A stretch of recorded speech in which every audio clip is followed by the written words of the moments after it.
picking up a strong mage that can spell herself or himself, or they go for full damage. I think it's time for Novaria for Yaez kill. They need that vision control because of this Franco ambush potential. Claude goes in. That's why, I mean, we were talking about how Kabuki can dodge away from the iron. This iron hook, what he cannot dodge. Oh!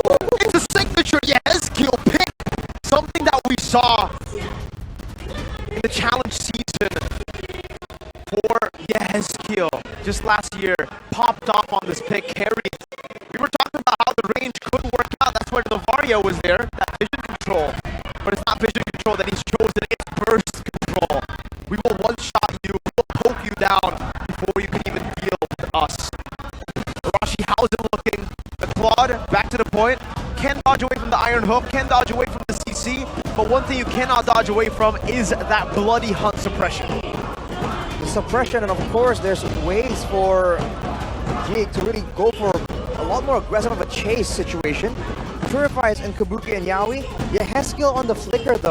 That just seems like GEEK will definitely be looking at that as a option, right? As one more target for them to try and go for pickoffs. Because I think that's the idea, right? Lock someone down, force them down, use the Vexana as counter engage or follow up, and you have a solid position.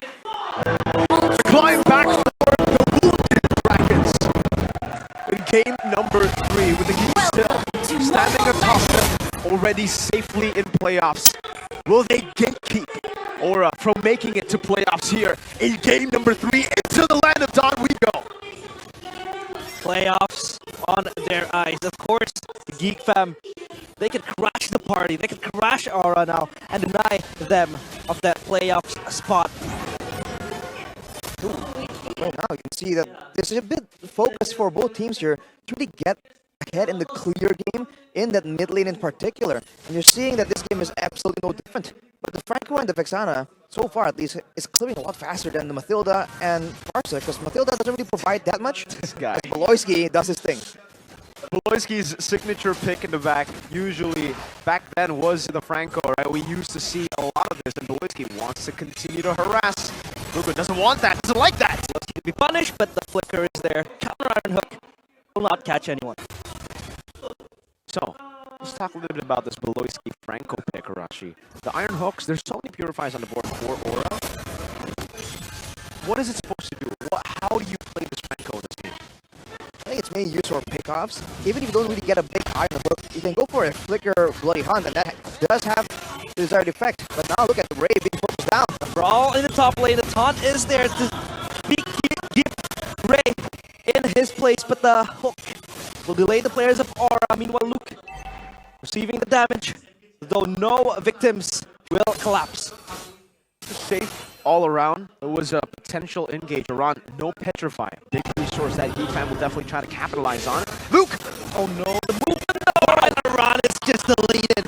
First blood for GEEK fam and for Luke. And next, of course, in their menu is the turtle Yaez in the bush looking to make a play. But of course, the Eternal Guard lock him in place, and the hook just sends him swinging towards the back. But the air strike will not connect. Might that be a misclick? But the Brazer's Wrath from Gogun will secure Aura, the turtle, as they escape death. Doubts to Gogun in game number 2. Where was the retry? He shows up in game number 3.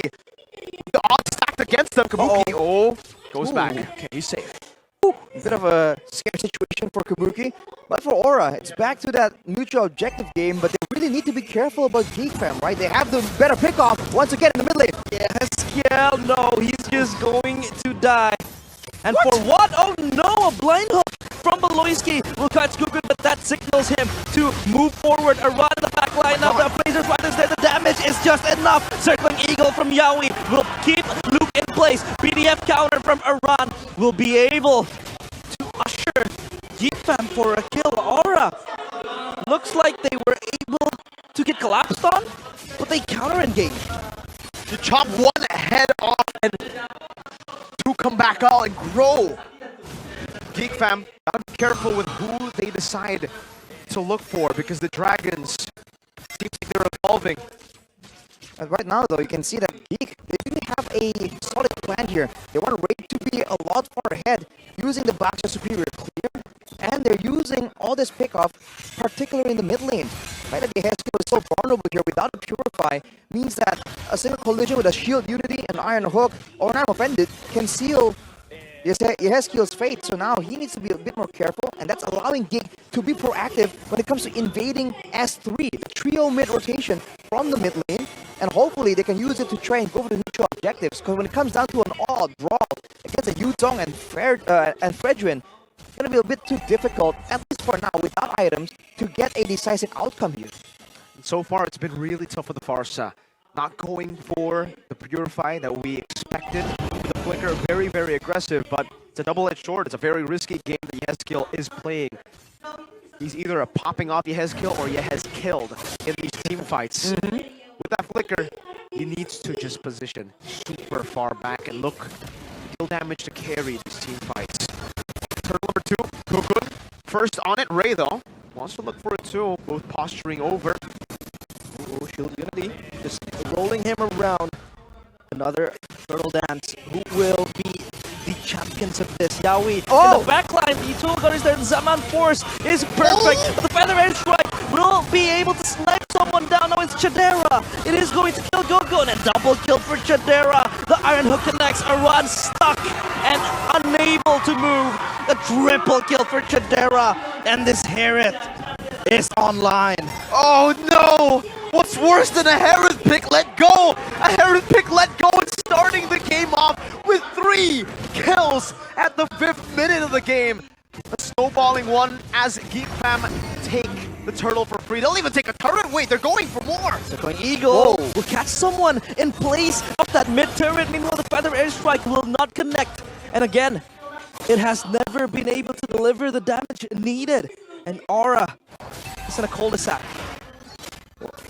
The trade there, they were able to get the bottom turret, but man, that's a great start here for Chadera. He got the Starlium side right before that fight even begun, so there was a huge boost in damage output compared to Kabuki, who's on the clock. It requires a bit more. And you have to remember right here, Yehezkiel, he's going to the crowd control, but he's also vulnerable to that Eternal Guard. In the first fight, we saw that he was forced to cancel out his Feather Airstrike because the Eternal Guard walked up. And it was a big problem just outputting damage. So now, if his team doesn't really deal with the Eternal Guard, even in the back, he's going to be taking a lot of damage if the Eternal Guard, unfortunately, will be targeting him. Wow. Great as well, though. That's a Sky Guardian helmet rush. It's Luke! A pull toward Yehezkiel, again locked in place! Collapsed upon! And the chain CC is perfect. Kabuki with the blazing duet, no damage. Yawi against Chipping Eagle, and Aran, defensive PDF, will not save him from the disaster. And that disaster is Chadera. Chadera pulled him out of the skies. He shot him from the skies. Dropped down to the ground. Beloy! Oh, what a hook! Thankfully, though, the Purify will save Yawi. And Maloysi is just fishing some dragons for dinner tonight.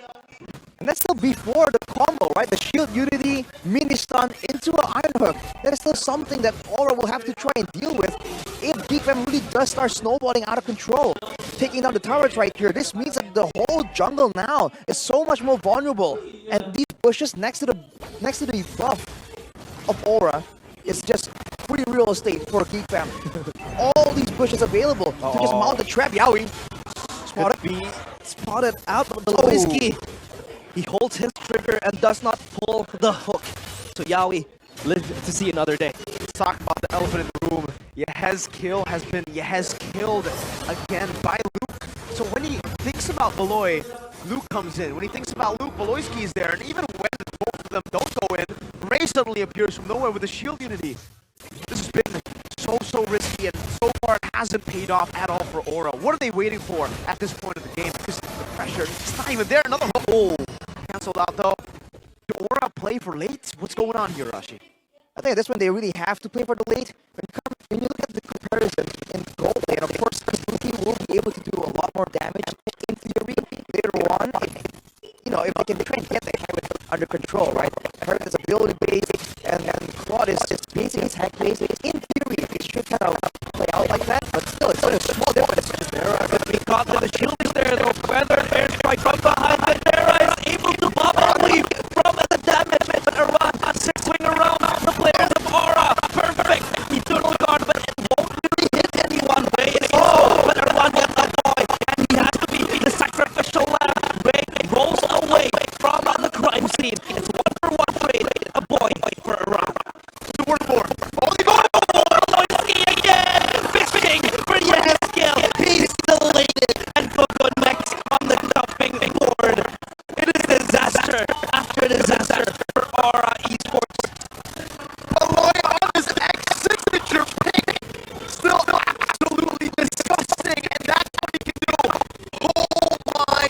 this 5,000 slowly built up GEEK Bam are looking to continue the snowball. There's all the playmaking tools in the pockets of GEEK Bam. At every turn, you thought they were done. You thought they used all of their ultimates, all of their crowd control tools. Before you know it, Ammo Planet lands. Before you know it, Iron Hook lands, and you lose yet another member. And that's the Monfort is coming up a bit too fast. Maloysky could be the subject of heat, but Ray seems to be able to evacuate with his roamer there. They just lost their red buff. Thankfully though, for GEEK Bam, they're able to walk away and their blind hook so active on the hook, looking to use it as a playmaking tool. There's a steal for Yaoi there, but you can look at it for GEEK Bam, it's all the crowd control, especially from a boy. He was actually taken out earlier, I believe, when Luke was diving, when Aran was diving at the back line. So he is still somewhat vulnerable, but now GEEK Bam just have multiple ways to deal damage and start fights. And Aura, they're trying to react to too many things at the same time. With the Feather Heaven and the Holy Crystal more probably finished for Chidera. Anyone that gets caught will push it down. Seal play from Maloysky. Thankfully, this is still good now. Jumping in the back line. Manforce popped up. He has the ultimate. Yaoi can kill Maloysky. This could be the turnaround. No, it isn't. Because Chidera is just an absolute beast. Chidera is dead. But where is the damage? Where's the follow-up? Aura, though. They choose to disengage. And that is a huge shutdown towards Chidera. Happy with it. Taking down the Herod, man who can just take these fights into his own hands. Just like that, what we said in the drafts, the way to beat the Herod is take this Monforce out, leave game when it's gone. Chidera got baited in, GEEK Bam will have to hold on for a bit for Chidera to respawn. Aura have got enough time. Well, actually, they have got time, but is it enough rushing? I think GEEK Bam are very happy to just reset and once again wait for these moments. Whenever GEEK Bam are going for a fight and there's something on the map that really make things around, like the Lord, like the Turtle or a Carrot, that's where they're really at their strongest. For Aura, they're great at team fighting as well, but they don't have the same kind of control over the situation in Lanathon for now. With the wave pushing on the top side right here, I think GEEK are going to be very great at just waiting around and chunk down Brooklyn right here potentially.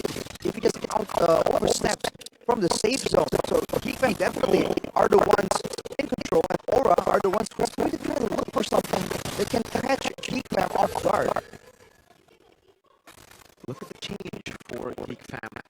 Chidera will be given both orange and purple buff. This guy's the main carry for GEEK Bam. He feels like hyper carry combo all on Chidera. But for Aura, they have their sight.